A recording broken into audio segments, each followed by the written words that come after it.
15 years, blowing the doors off the competition. Podcasting to planet Earth. PNRNetworks.com. This podcast is a member of the Blueberry Network. Blueberry. No E's. That's Blueberry, BLUBRRY.com. Blueberry.com.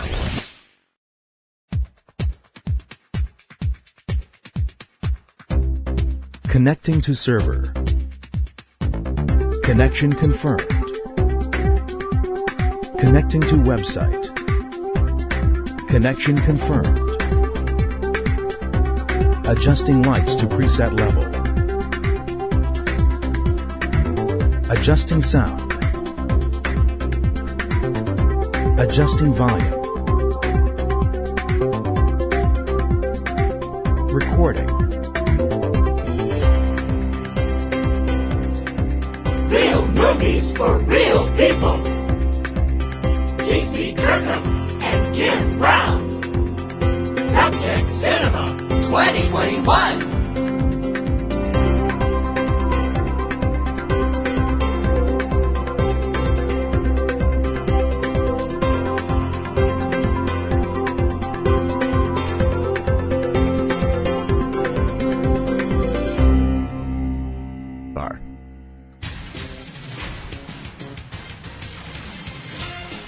Welcome to the very first edition of Subject Cinema from Popcorn and Roses. I'm T.C. Kirkham, the T.C. Popcorn of Popcorn and Roses.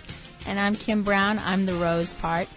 And each week, starting this week, we're going to be doing an hour-long movie blog of the air for podcasting.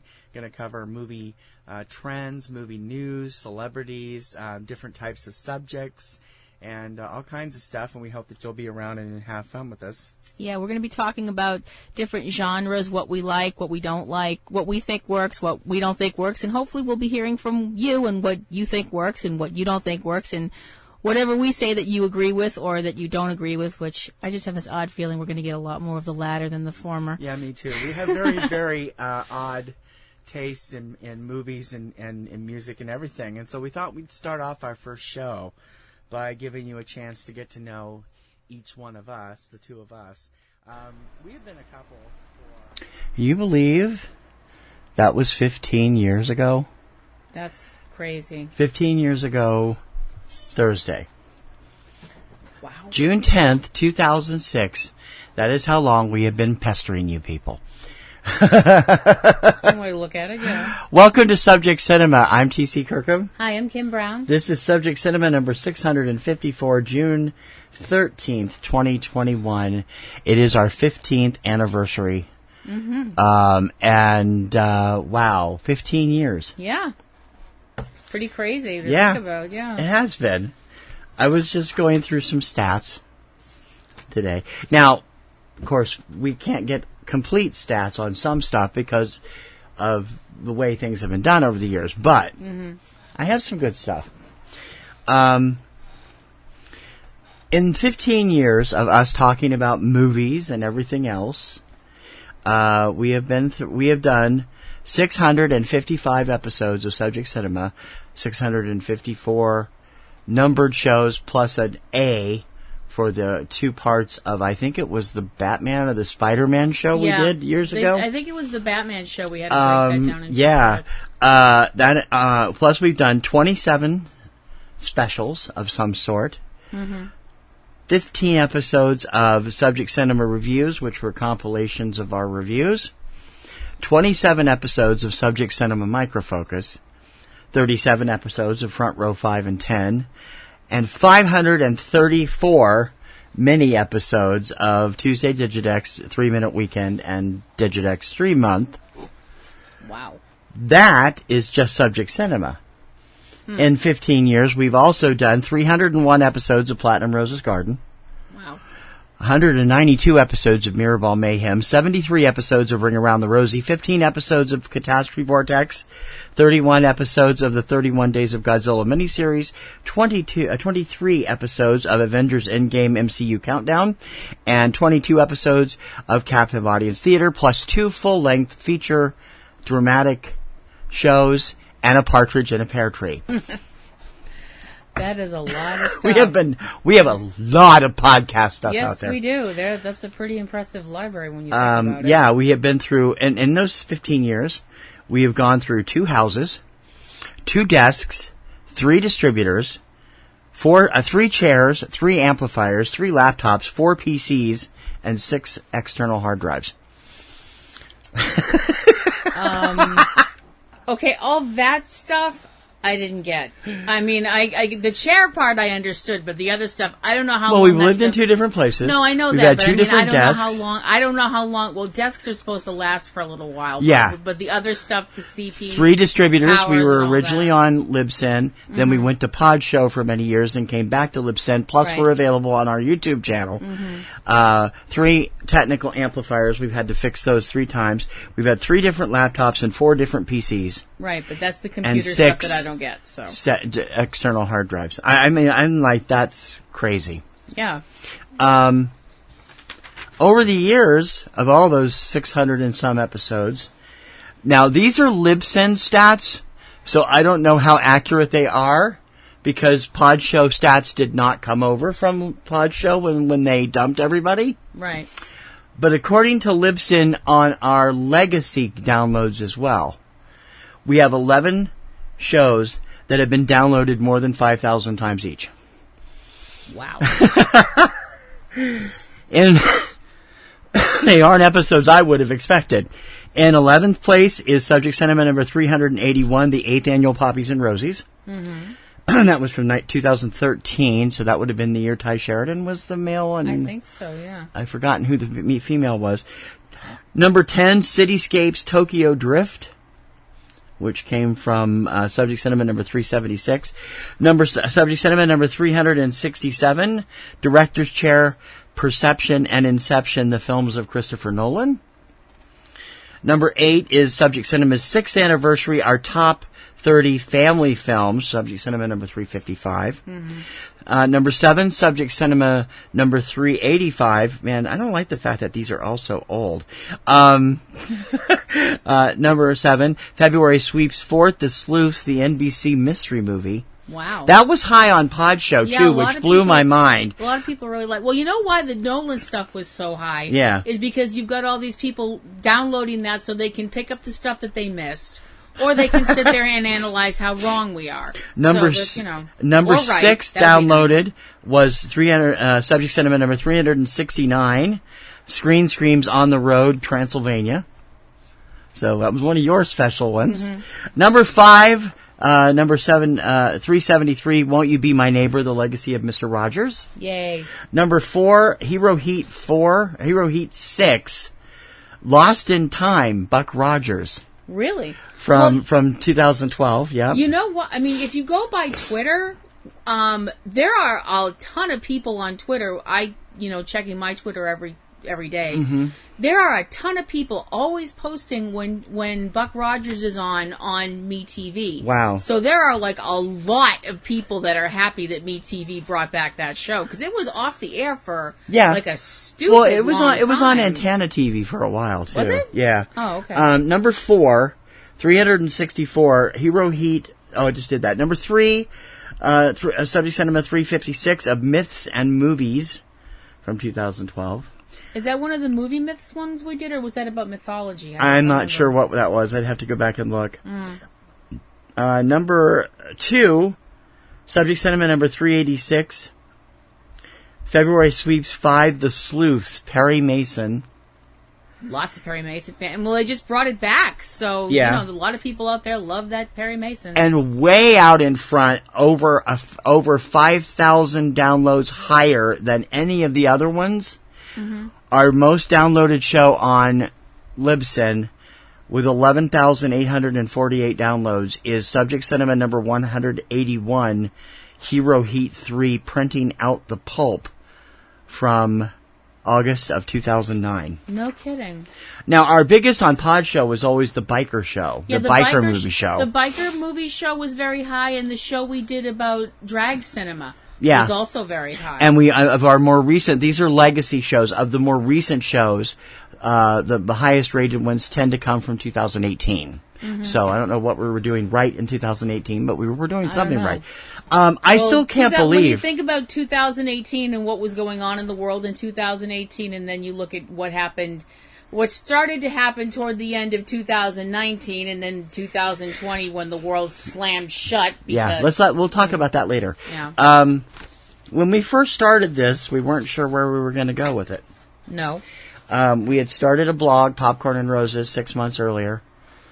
And then I got into podcasting, and I'm like, let's do a podcast. And Kim's like, what's a podcast? Yeah, I was like, oh, great, cool. What the hell is a podcast? And he explained to me, it's like, oh, a podcast is like, it's kind of like a radio station, but it's on the computer. You can talk about anything you want. And it was like, oh, cool.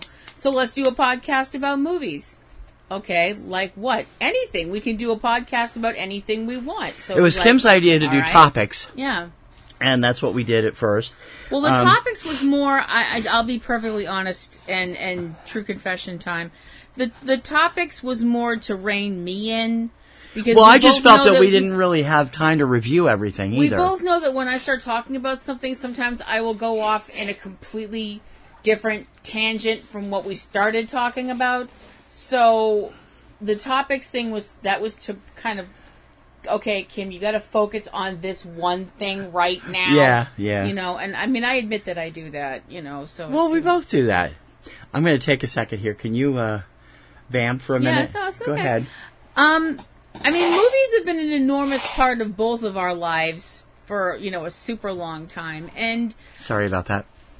It was just something that we both loved. I mean, if you're going to do a podcast, you know, you should do, I'm not saying you should do a podcast about something you know, because if you're a truly adventurous soul that wants to do a podcast where it's like, well, I've never done whatever, and I decide that I'm, you know, like if I've never, you know, if you've never played the French horn, and you decide to do a podcast about your journey and learning how to play the French horn, you know, go for it. If you're that much of a brave person, I salute you. But for us, we both love music. I'm sorry, we both love music, but we both love movies, and we were kind of coming at movies from a different place when we started this. Yeah, and I don't think that's being unkind to either of us by saying that. When we started this, and even now, as much as we've gotten used to it and have gotten seasoned at doing the reviews and stuff, we still approach this show and movies in general as Joe and Jane average moviegoer. Mm-hmm. We're here representing the people the critics don't represent. Well, I guess not. I mean, we're not the people that... I mean, I like to think that we and the people who listen to our show love movies. And when I say movies, I mean everything. Everything from something that would be considered an art house film to something that's, you know, a big mega blockbuster film to something that you probably have to have a few adult bevies if you're old enough to drink. That's called CYA, boys and girls. To, you know, a movie that's so bad that you have to be slightly hammered to watch it, but because it's so bad, it cracks you up. We watch everything and anything in between if it catches our attention or if it has someone in it that we like, whether it's a director or an actor or whatever. And we love to share that with everybody else. You know, if we see a great movie, we want to tell everybody about the movie, not the plot of the movie. Although we did when we started, we had a way of divulging the entire thing.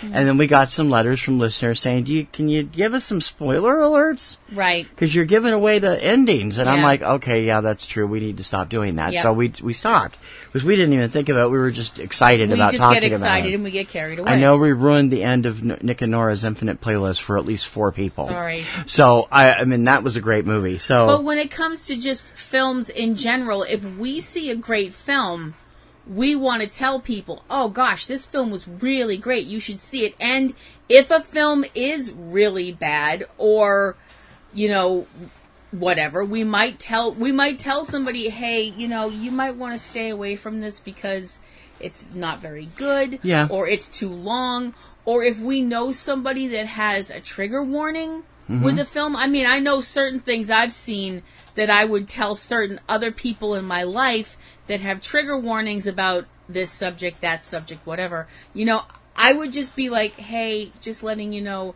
this movie has stuff in it that might make you really uncomfortable. Yeah. I'm not saying don't see it, but I'm just letting you know that it's there.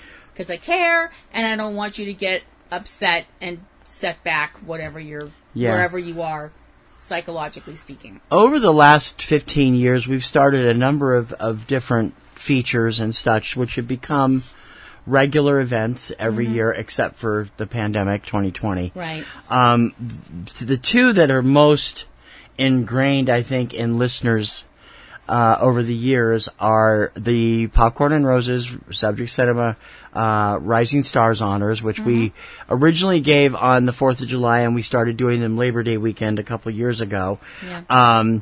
And those will probably not make a comeback until 2022. I'm not really sure if we're going to do one this year. We haven't seen enough to find new rising stars unless we go to TV and stuff. So that's a big part of it. And we've had so much joy in watching these people that we have put on this list do so well in most cases. We have an 85% good rate of these people. We were there for Robert Pattinson before Twilight ever came into his being. We were there for Kristen Stewart, Michael Angarano, the late Anton Yelchin, and so many others over the years. Some of our more recent people have gone on to bigger and better things recently too. So we don't seem to be losing track there. The other thing that we have got going every year, several times, is our festival of film festivals. We have the annual one in January covering Sundance, Slamdance, Santa Barbara, Palm Springs, and those. We have Boston Springs, the festival in the spring when the Boston circuit's on, and we have 2 or 3 more mini ones through the year. We were not festival goers until we started the show. That's true, and I feel bad about that. I feel really bad about that because since we started doing the podcast and we started finding, to me, film festivals, and this is my own hang-up, and I have to own it because it was in my own head. That I thought of film festivals like, oh gosh, okay, those are like far away, they're stupid expensive, you know, and they're not really going to be our scene. Oh, so you mean you thought of them as like Cannes and stuff like that? Well, not even Cannes. Cannes is a really well-known film festival. But since we don't have, like, you know... Until the 90s or even the 2000s, the ones that most people knew about were Cannes, Toronto, and Sundance. Yeah. Nobody knew anything else about the rest of them. Since we don't have, a couple of $1,000 or a kidney to sell to get to Cannes or whatever. Cannes! I was wondering how long that was going to take. I had to do that. That's another old running gag we have. I wasn't knocking you for it. I was just waiting for it.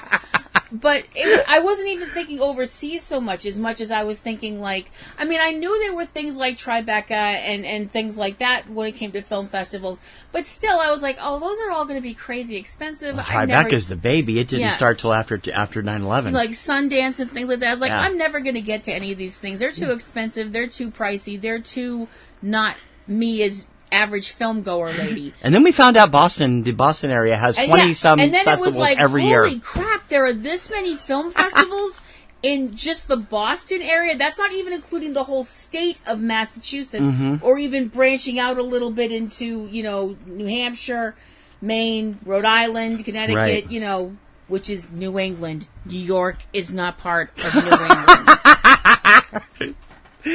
I'm sorry. I don't mean to sound militant about that. It's not. Don't do it. The first festival we went to was the New England Film and Video Festival. They were kind enough to give us press credentials. We went to the Coolidge. And it was at the Coolidge. We saw some great films. The one that sticks out is Still Green. That's the one that we really loved. Yeah. And that's also where we saw Arrow Dreams of Sushi. Well, didn't see it at that festival. We saw that was years later. Wasn't it? Yeah, okay, that was like way later. I thought that was at the same festival. No, we saw the thing with Once Upon a Film, which when it finally came out was completely different than what it was when we saw it because of the use of Harold and Maude. And we saw that thing with that terrible heist movie with Thomas, what's his name? Yeah, I can't remember the name of it. But Still Green was great. Still and Green Once was Upon amazing. a Film was awesome. Once Upon a Film And, was one of the most effervescent movies Yeah. I've ever seen. Just fantastic. And it was a great experience, and we've been going ever since then. And then we started finding out about, okay, so there's the Boston Independent Film Festival, there's, and all these other, like, film festivals that are just, independent films, this kind of film, that kind of film. Okay, well, that's really cool. And then we start finding, it's like you start getting into smaller little niches, which are cool as hell. Don't say that they're not. Don't think that, like, oh, well, I'm not blah, blah, blah, so I wouldn't like anything at this kind of a film festival. Boston has two... I don't know how to say this. I don't want to insult anybody. Eclectic? Has two eclectic niche festivals every year. They're one-day festivals each.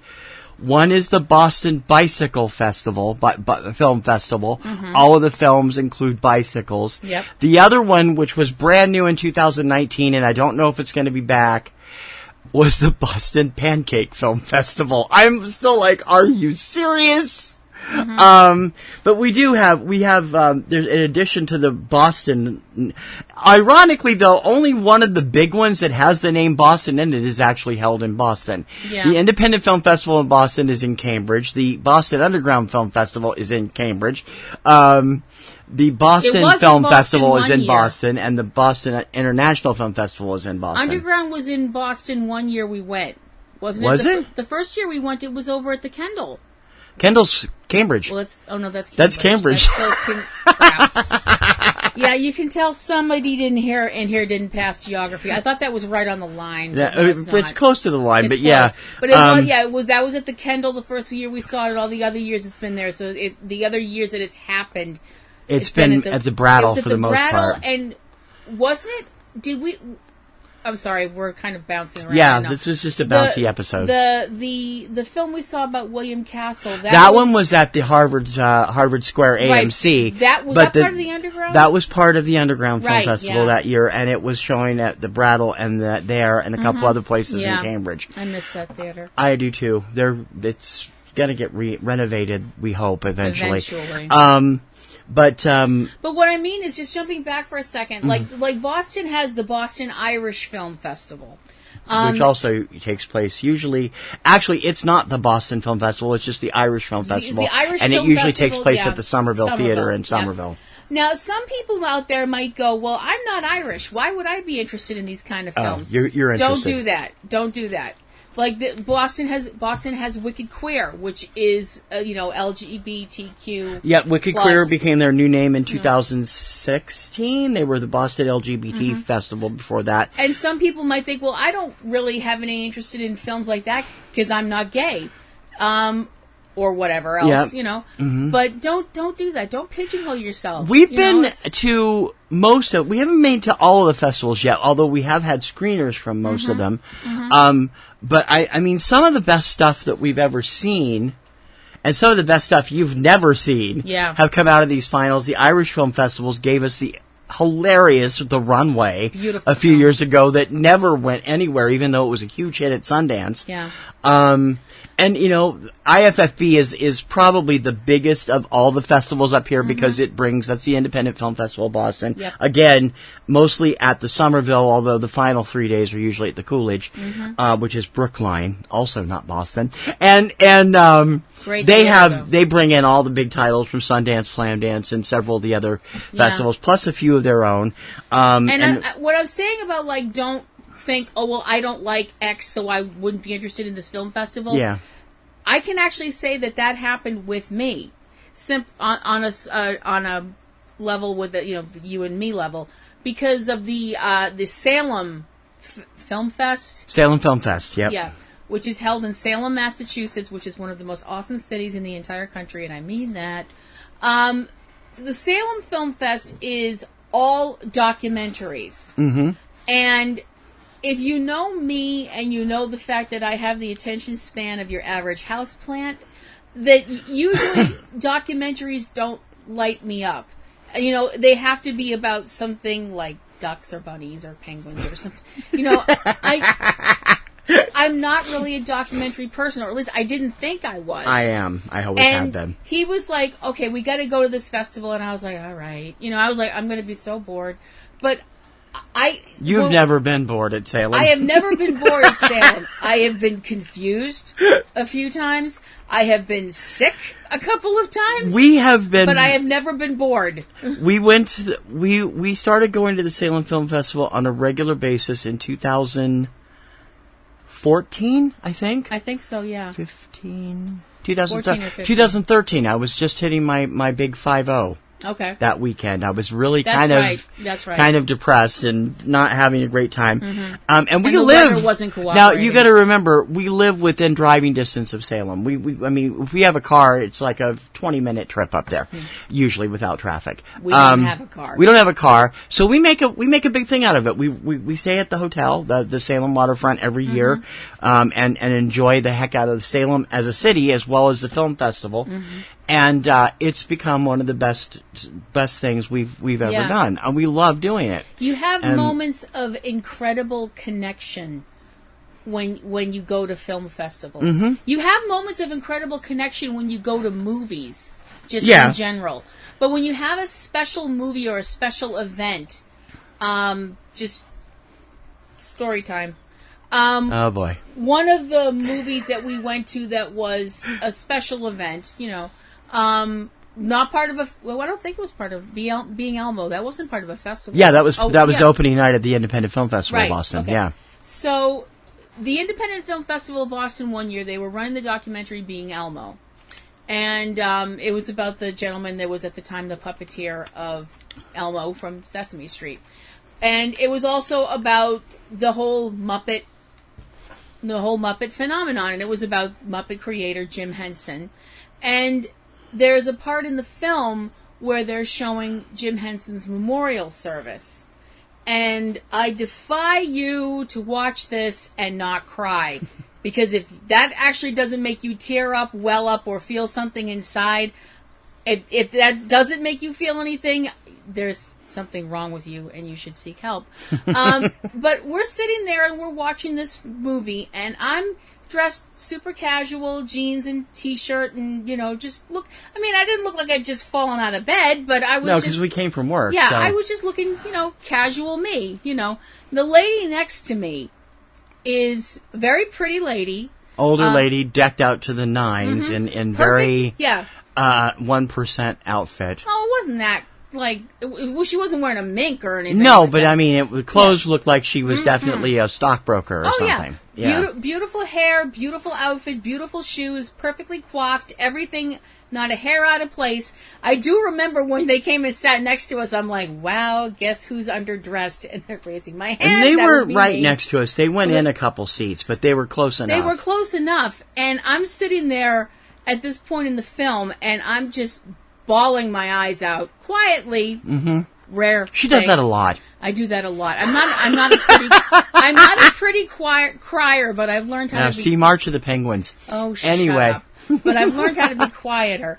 The thing is, I heard this kind of sniffy noise next to me, and I kind of turned my head a little bit, and the lady next to me had tears running down her face, and I looked at her, and she looked over at me, and we both kind of gave each other this kind of, little smile, It was like, I feel you, sis. It was just that moment where you have two total strangers that are united in, wow, I feel such overwhelming emotion for this great man that we lost way too young.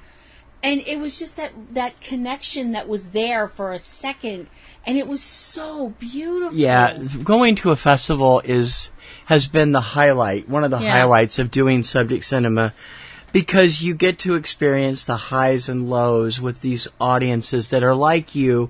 They've spent money to be at the film festival. Mm-hmm. And, I mean, seeing Troll Hunter with a packed house at the Brattle was a blast. Mm-hmm. That show is such a great movie anyway, and the crowd loved every second of it.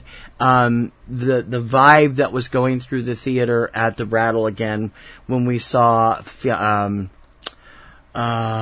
what's the name of the film? Which film? The one about Nim? Oh, You asked me too. It wasn't Finding Them. No, you asked me way too fast. I can't think of the name of it. I can't either. That's terrible. Head. But Kim was rage crying. She was so upset. Yeah. And other people in the audience were not happy. And because this movie is about a chimp who was raised as a human. We've talked about it before. Being Them? No. It was something. Are you sure it wasn't Finding Them? I don't think it was Finding Them. It might have been. Remember. And so, the audience was angry there. And then you had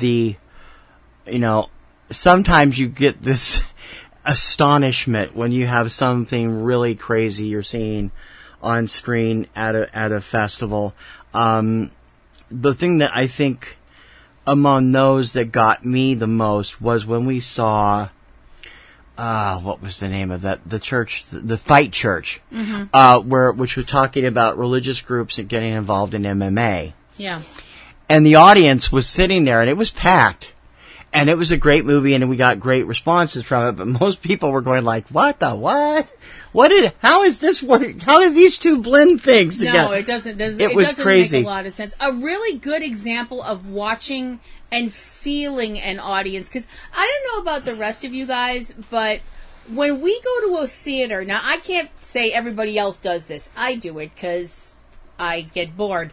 Not bored, but I get I need to get the vibe of the room. So I'll tend to just kind of, when we get our seats, and you get your seats, you get your coat off, you situate your popcorn and your Junior Mints and what have you, or stuff like that. And I tend to kind of then I'll just kind of look around. I look to my left, I look to my right, I kind of turn around in the seat. You look like Janice, when you're doing that, where your hair's flipping. Oh, for sure. And because I like to look around and be like, oh wow, this movie's got there's a ton more men than there are of women, or wow, there's a lot more people that are under this age bracket than this age bracket, or whatever, or stuff like that. And I like to get the vibe of the audience as we're watching a film, because you can really, if you listen, and if you let yourself listen and feel the vibe of an audience, you can really get a lot of what is going on with the audience when you're all having this communal watching a movie experience. Now, the reason I bring all this up is because of a movie that we saw called The King of Kong. Now, the King of Kong, if you haven't seen it, and it's really cool, so I recommend you do see it. Especially since I know a lot of people out there play video games. It's been there's all kinds of stuff that has happened since that movie happened, but yeah, you can. It's a film about people who are super competitive about, I hate putting it this way, but what else am I going to do? Old time video games. Classic. We'll go with classic. Yes. We're not retro. Old, we're classic. Yay! Retro. That specifically about people trying to get the highest score on Donkey Kong. Yes, that Donkey Kong. Now, the thing is, would you agree with me that when the audience started watching this film, the attitude throughout the audience was kind of like, we are going to sit here and laugh at these people. Oh, they're such losers. Oh, they're so silly. And then the movie successfully divided you into camps for Steve Wiebe and Billy Mitchell. By the end of the movie, the whole audience was like, we want this person to succeed, or we want this person to succeed. Nobody was looking at these people as sad or pathetic or pointing their fingers or anything. The audience was so invested, and I remember feeling that in the theater and being like, wow.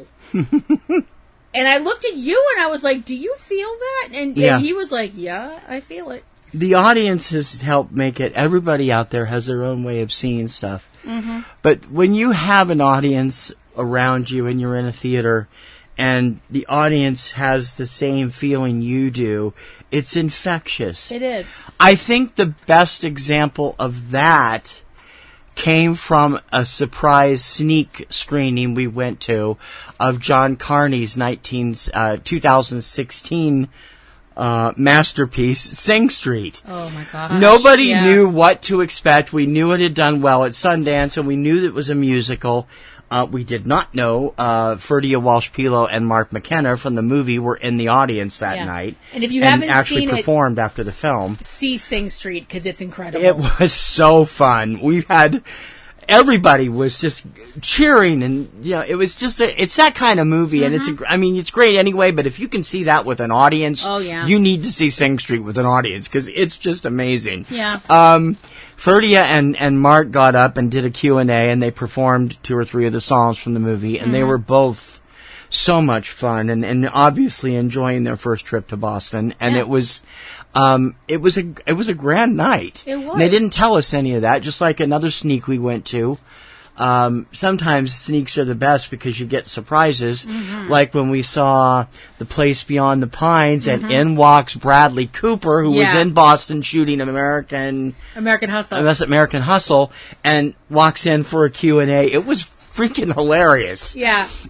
We love that kind of thing. That is so weird to think about that now with all the Marvel movies out, and I'm like, dude, we were at the same dinner with Rocket. This is so awesome. For Pete's sake. I'm such a geek. He also shared a screen with Lady Gaga. Yeah, I know. It's so crazy. The thing, there's so much that we've learned from films, and I don't mean just learned like, oh wow, I learned this guy's a great actor, or this guy's a great director, or I love this score, or this director absolutely stinks. There's that too. Brandon July.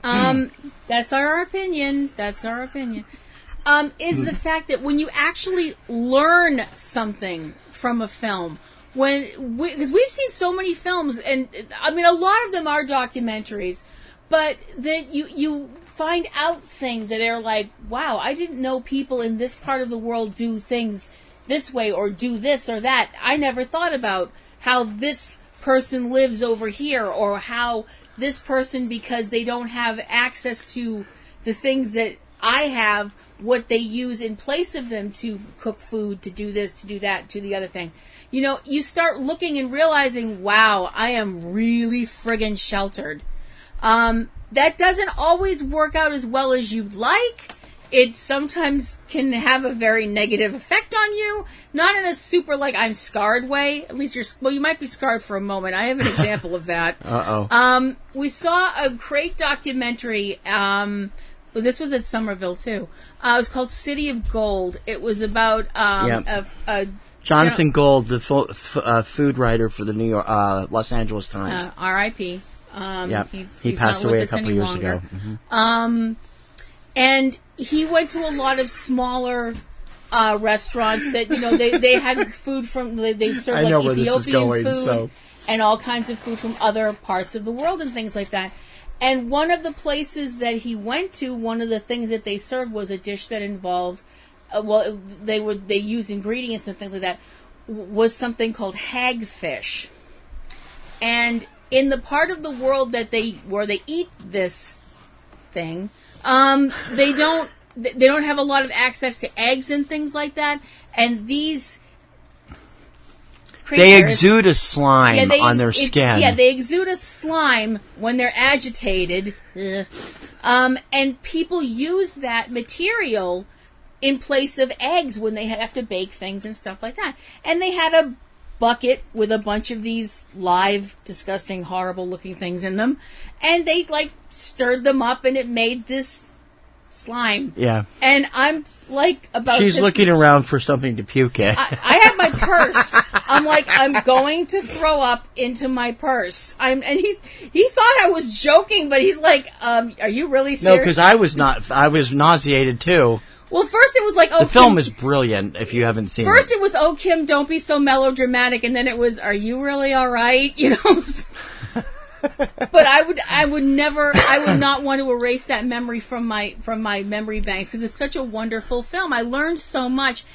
It's so cool when you watch a film and it puts something in your head that wasn't there before. Yeah. I mean, if you had told me that something actually existed that was a national typing contest, I would have told you that you were on drugs.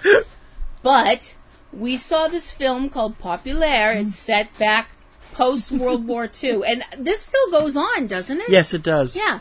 It's done on word processors now, but yeah, it is not still They done. had this contest where people women usually, would do this. They had this contest where they would type on a typewriter. Go ask your parents. And this was not an electric typewriter either. This was these were manuals. This was set in the late 1950s. Yeah, one of those manual dinosaurs where you practically have to hit the keys with a hammer to get it to work, and see how long it would take them to type a certain number of things at a certain speed and da-da-da-da-da. I don't remember why we went to see that. One of us read something about it and saw the typing contest, and we're like, should we try?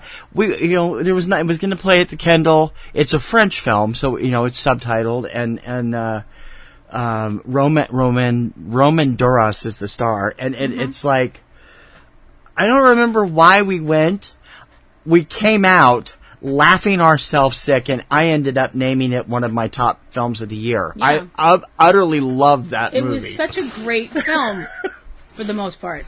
There were a few parts that certain members of our happy couple had a problem with. Oh, what was that, Pumpkin? That would be one of them. Yeah, I'm sorry. I realize. See, you have to tell yourself it was a different time. People talk differently, and I'm just sitting there going. One of those times where you connect with an audience. Yeah. Mm-hmm. We went on to a movie which Kim knew nothing about. She knew what the title was, and I tried to explain it to her, but she wasn't really all that hyped up about going. We were going because after that they were premiering a movie I wanted to see really bad from Sundance, which ended up becoming one of our top films of the year, Risk Cutters: A Love Story. Mm-hmm. The movie we went to prior to that was about something we didn't know existed for sure. We knew the movie had done well at South by Southwest, and I'm like, we're gonna love it. It's music. And she's like, well, how much can you get a full-length movie, a documentary about people acting like kids playing air guitar? Air Guitar Nation was brilliant, and the audience made it magical. It was looking at I didn't even know there was a national air guitar competition. I didn't know there was a world world competition held every year in Oulu, Finland. Yep.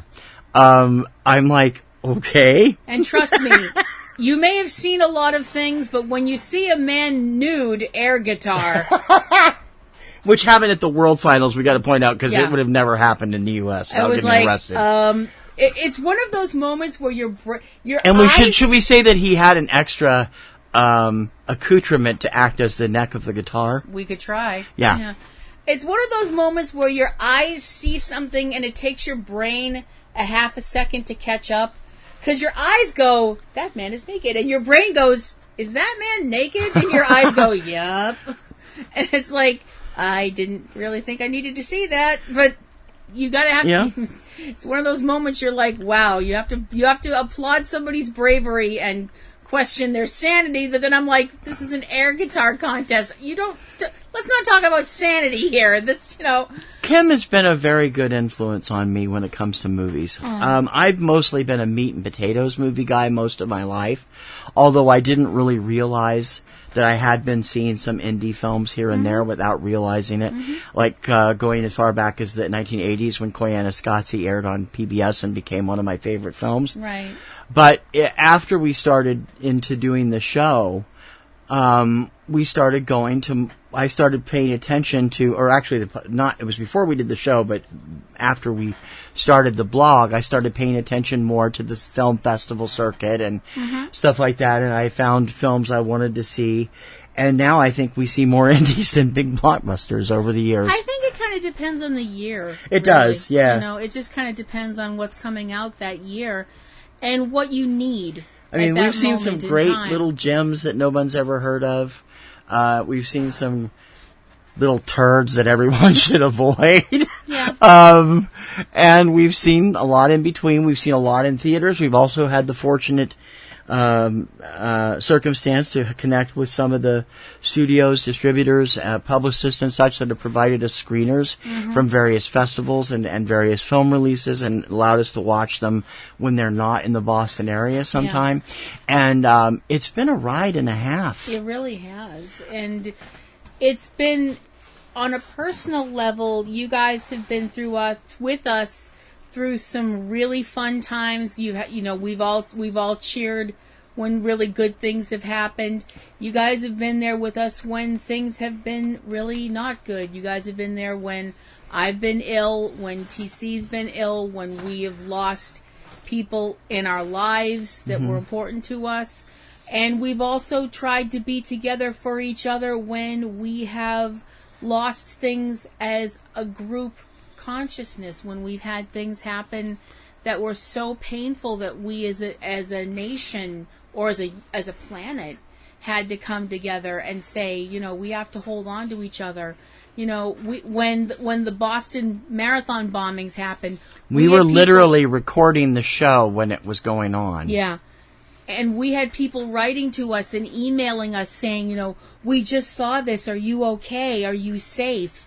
And that was an incredibly beautiful thing to know that people cared. They cared so much about us that they took a moment out of their lives to say, oh gosh, we see this terrible thing is happening. Are you and your family safe? Yep. And we do the same for a lot of the regulars that have written to us. We know that when we see like certain areas, I'll be honest, certain people in the room are more weather junkie, disaster oriented than me, and that would be him. So he keeps an eye on oh gosh, there's a bad storm coming to wherever. I want to make sure X, Y, and Z is okay. I literally have an application on my phone that I now monitor Jacksonville, Florida, Raleigh, North Carolina, Olive Branch, Mississippi, Jefferson City, Holt Summit, Missouri, Newark and Columbus, Ohio area, and Seattle, Washington. Mm-hmm. Most of these are not normal for me. No. Because Jefferson City is Eric and Valerie from Cavebabble. Hi. And Jacksonville is my friend Katie from the VC, and Raleigh is my friend Adam from the VC. The rest of them are celebrity oriented, except for the Ohio ones. Right. Or actually, the Seattle one is actually not Seattle; it's Aberdeen, and I keep that on my phone because there's been some activity out there that makes me think Cascadia may not be that far away. So I want to be first to know. Right. But I just feel, we've had people write to us and say, we had this happen in our lives, whether it's good or bad, and we want to let them know, oh gosh, we're so happy we heard from whoever, and this great thing happened. And we try to be there, and we've been there for people, talking about people when we've lost people who were so important to us, or when we, as a world, this might sound like I'm lifting us up way higher than we need to be, because we're just a couple of dipsticks with microphones. But when things were really crazy during, the last couple of elections and things like that, when all you had was so much negativity and people just yelling at each other and just being terrible to each other, and we're out here trying to be like, hey, come on, the sun's going to come up tomorrow, everything's, it's kind of nuts right now, but everything's going to be okay, and there's no reason to be mad all the time. It was our goal to give you a place to get away from that. Yeah, we're, everybody else is all rah, rah, rah, not rah. to mention, not that we weren't, in personal turmoil in some cases where different things were going on. Right. But when they were going on, we wanted you guys to know that we would be there for a neutral spot where you could come, listen, enjoy without worrying about, catastrophes, politics, news, all that stuff. Right. And just come in. will try and be the very first. There's certain things that were too big that you had to bring into the to the show, like the marathon bombing, a number of passings over the years. The Aurora Cinema Massacre, which hit the movie community very hard. And, of course, the pandemic, which shut down everybody. But we have tried, and I like to think we succeeded in that we've tried to say to people, we're all in this together, and we want you to know we care, and everything's not going to be perfect, but we're going to try and at least try and give you a smile or two. Mm-hmm. And I'll be the first person to, slip on the red nose and the funny shoes. Well, that's what we did last year. Boop, After the that pandemic kind of thing. started, Yeah. one of the first things we did was realize, well, we're not going to be going to the films anytime soon. Let's do something fun with old films, and that's how Catastrophe, or what was it? Captive Audience Theater came about. Yeah, because we figured we have all these, we have all these. I mean, I got to be honest. We only stopped doing it because we never heard from anybody. We had all these ways of watching films, and we were like, you know what? If we're going to stay home and watch films, we're still working from home. We're working. Yeah, we continue to work from home, and will through the end of the summer probably. But we're like, there's no reason, and then we know that everybody has different situations, and it's scary as hell. I mean, it's getting better, thankfully. And hopefully that will keep up. By leaps and bounds of the last few weeks, yeah. But back when we were doing it, it's really scary, and we want people to have a moment where they're not doom and gloom and scared and stuff like that. And if us giving you a moment where you go, oh gosh, I never heard of that movie. Man, that sounds like something to be goofy and laugh at. If we gave you like a half an hour of, oh my gosh, I can't believe I sat through that, but it was dumb and funny, and I laughed till my ribs hurt. If we did that for somebody, then I feel like, hey, that's something. Let's talk about that for just a minute. What? We've become, in addition to being, serious film connoisseurs of classics and foreign films and festival films. I've definitely opened myself to more genres of films than I used to be interested in. And, I mean, there's still some genres that aren't my deal. But I definitely think I've grown more as a film watcher. We've become an outlet for the absurd, the bad, the terrible. And we've had bad, the worse, and a lot of fun. I'm surprised that none of those shows were on our top 11. But we've become known, and we get most of the mail around our Masochistic March series when we've watched a month worth of bad musicals, bad disaster films, bad Star Wars movies. ripoffs, superhero movies. I have had to sit through some of the worst dreck. Mostly those were the superhero ripoffs or the kung fu movies that were just terrible. I mean, they were terrible. They were.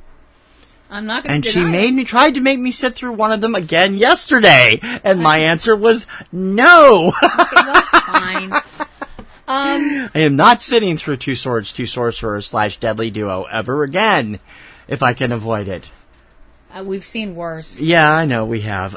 You made me sit through Karate Kids USA, so there. Karate Kids USA, otherwise known as the Little Dragons, is painful. It's a painful, but it is in its own inimitable way kind of endearing. Says you. I enjoy it has people I really like in it, and I've been a Pat Peterson fan from his days on Knots Landing, and I love Charles Lane and Ann Southern, who gets totally wasted in this film. I think the worst thing, and I think you might agree with this on me, one of the most painful things we ever sat through for captive audience theater, although it's not that it's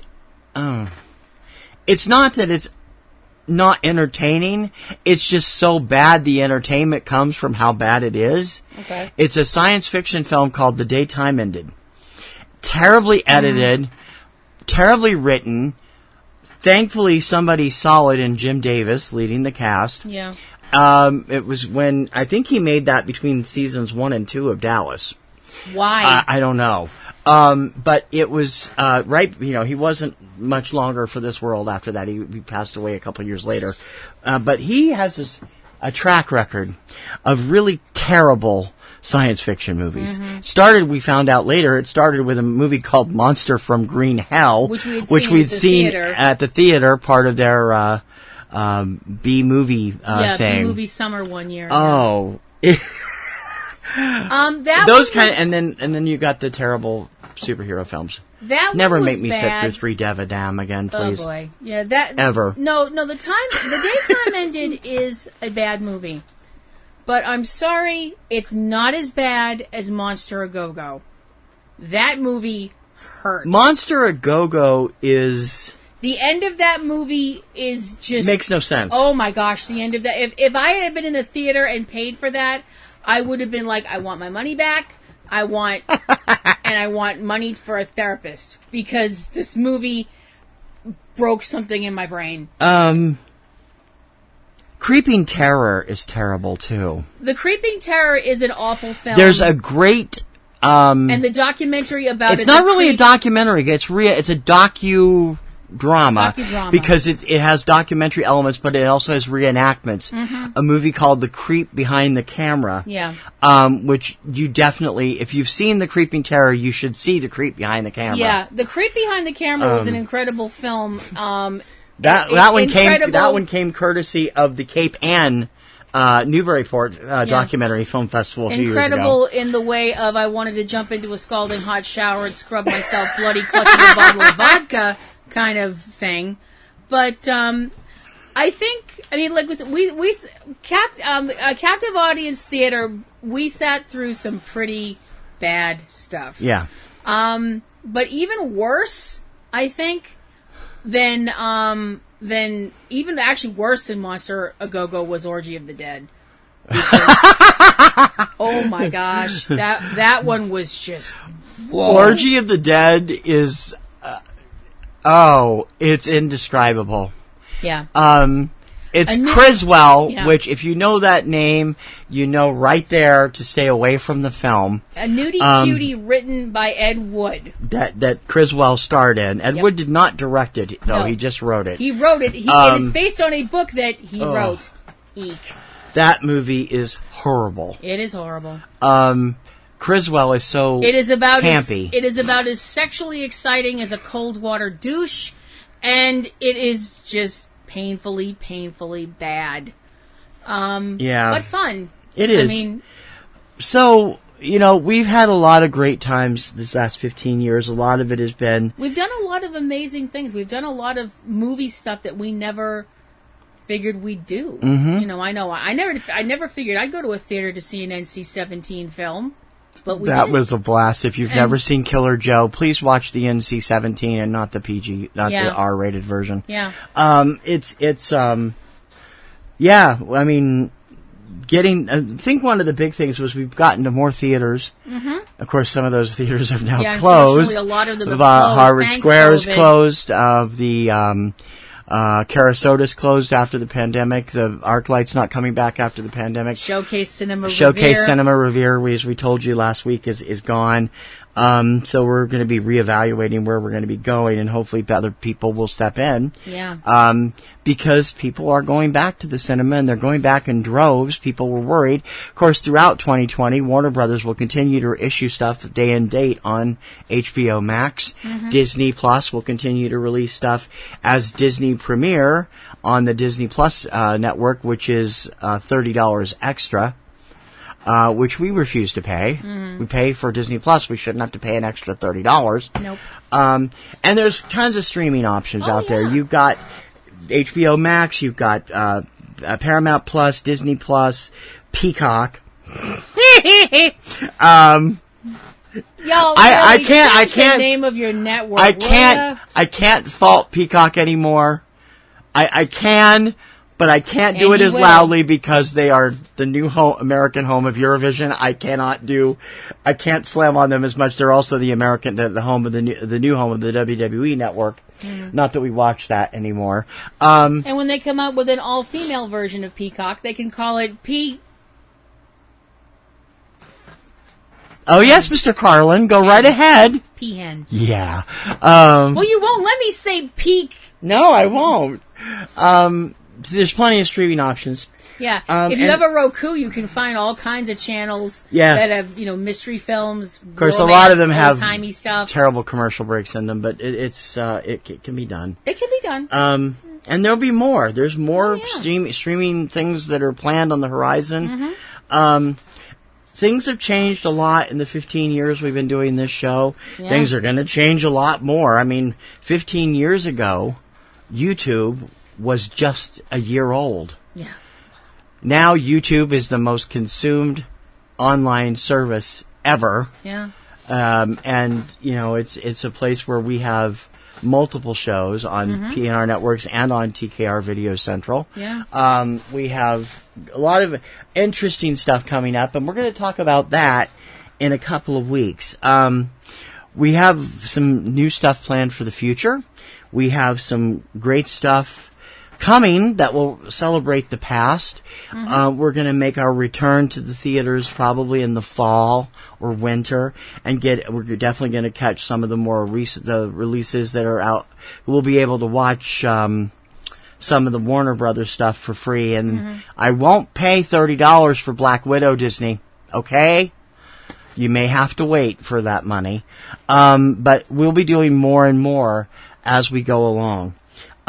Before we go for this week, I want to thank the people out there who have been listening, whether you're new or have been with us from the very beginning, and we do still have a lot of people from the very beginning. Yeah. We thank you for your patience over the years and for patronage, for listening to our shows, for supporting us, and for giving spreading us your the word. opinions about things. Yep, we used to hear from you a lot more than we did. Now, I wish you'd write us more at subjectcinema@PNRNetworks.com.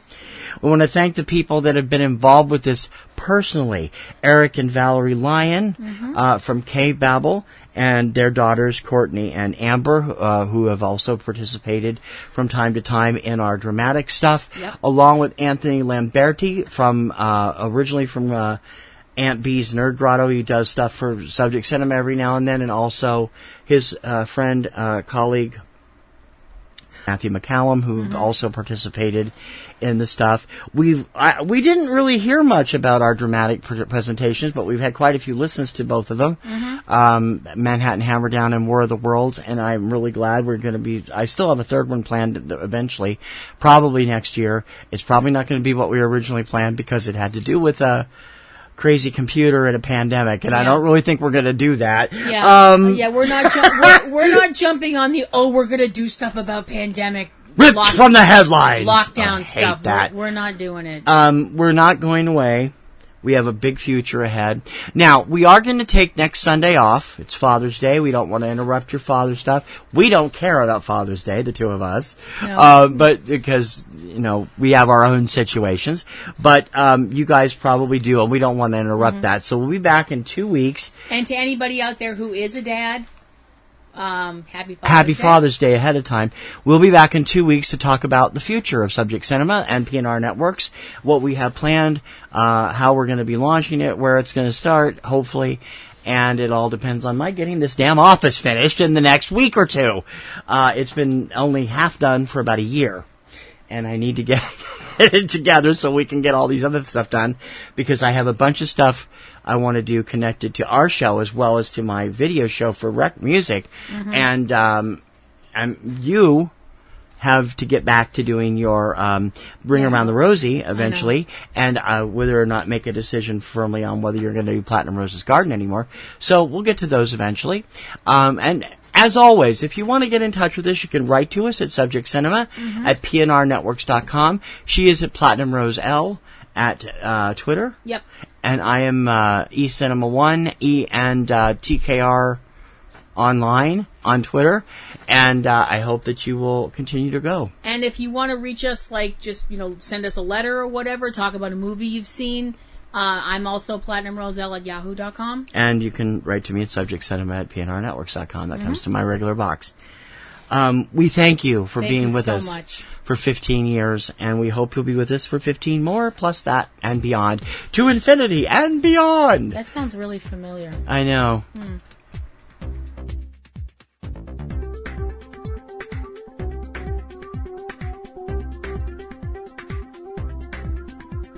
For Subject Cinema and its 15th anniversary show, I'm T.C. Kirkham. I'm Kim Brown. May your popcorn always be buttered. And may your roses always be in bloom. Thank you so much. We'll see you soon. We love you. Bye-bye. You have been listening to Subject Cinema with hosts T.C. Kirkham and Kim Brown. Subject Cinema is produced by PNR Networks, Boston, Massachusetts, which is solely responsible for its content. Subject Cinema is copyright 2020 by PNRNetworks under a Creative Commons license. Check out a new episode of Subject Cinema every weekend. Until next time, this is Bob Taylor for Subject Cinema, and we'll see you at the movies. Okay, I love you. Bye-bye.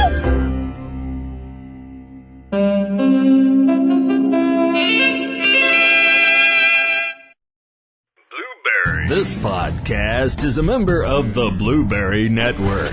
Blueberry. No E's. That's Blueberry, BLUBRRY.com. Blueberry.com. 15 years blowing the doors off the competition. Podcasting to planet Earth. PNRNetworks.